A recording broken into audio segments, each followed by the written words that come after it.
Nandito tayo sa bahay ni Antonino Rosales, ang sinasabing mastermind ng BS Fund Scam. May mga balita na bigla na lang nawala si Antonino Rosales mula sa bahay nila kagabi. Sigurado ako, ang nangyari dyan, nagkadenggoyan ng share dun sa na-scam nila. Kaya nagpatayan yung mag-asawa kasi nagkadenggoyan sa paghahati nila. Hindi sila magkasundo sa paghahati. Yun. Uy! Oh. Diba? Tignan mo nga yung paninira mo. Ano, proud ka pa? Oh. Makita lang sa TV, lahat ng ibento, ingangaw-ngaw mo. May mga spekulasyon na baka tumakas si Anton o di kaya naman ay may nangyaring masama sa kanya. Hoy, Mili! Sinungaling ka! Asan ako? Asan ang matanong ko? Sabihin ka sa kanila! Asan siya? Alam mo, tinagtamo mo lang siya! Sinungaling!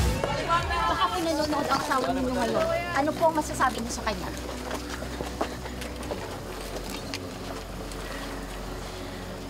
Anton? Anton, si Mili po. Kung nasaan ka man ngayon, kung nanonood ka o nakikinig ka, mahal, umuwi ka na. Harapin na natin to. Sabi mo, harapin natin ang lahat. Kaya natin ang lahat basta magkasama tayo. Anton, nakikiusap ako. Ipakita mo sa kanila na wala kang kasalanan. Na hindi totoo yung sinasabi nila. Hindi ka man naloko.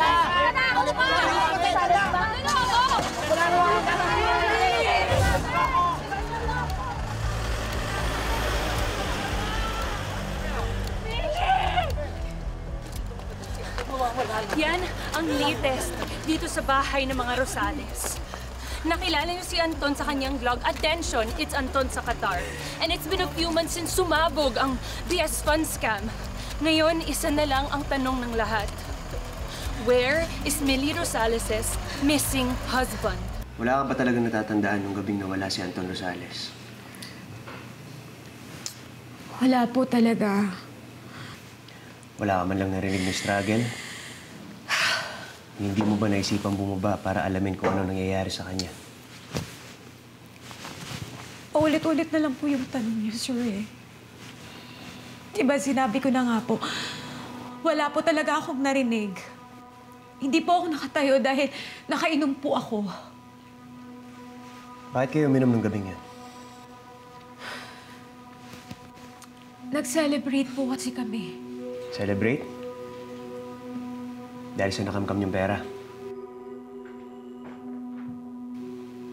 Sorry.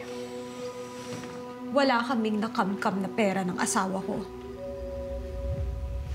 Nagsa-celebrate kami dahil nagkaayos kami. Kabalikan na tayo. Eh, yun pa lang. Sapat ng dahilan para mag-celebrate tayo.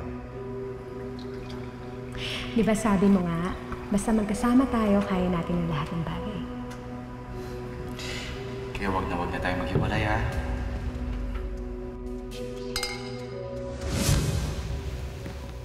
Akala niyo, ma'am, madali ito para sa akin. Wala nga akong nagawa eh. Wala akong narinig. Nawala na lang yung asawa ko. Hindi ko man lang natulungan. Akala niyo ba madali ito?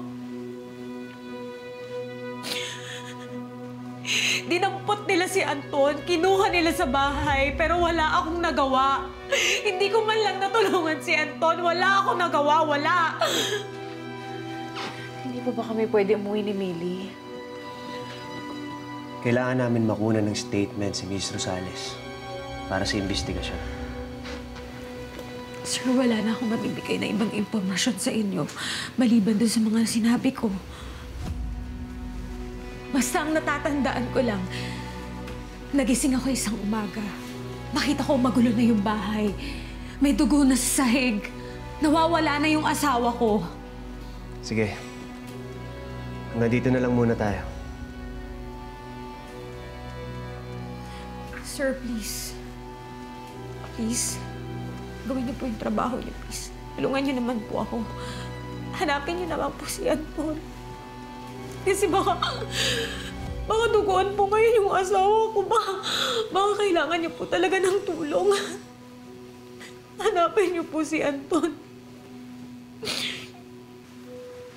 Mrs. Rosales, In the meantime, kagaya ng sinabi ko kanina, bawal ko muna umuwi sa inyo. Considered na crime scene ang bahay niyo. Paano kapag bumalik si Anton? I'm sorry, pero kailangan natin sumunod sa protocols. Sa amin na muna tutuloy si Millie.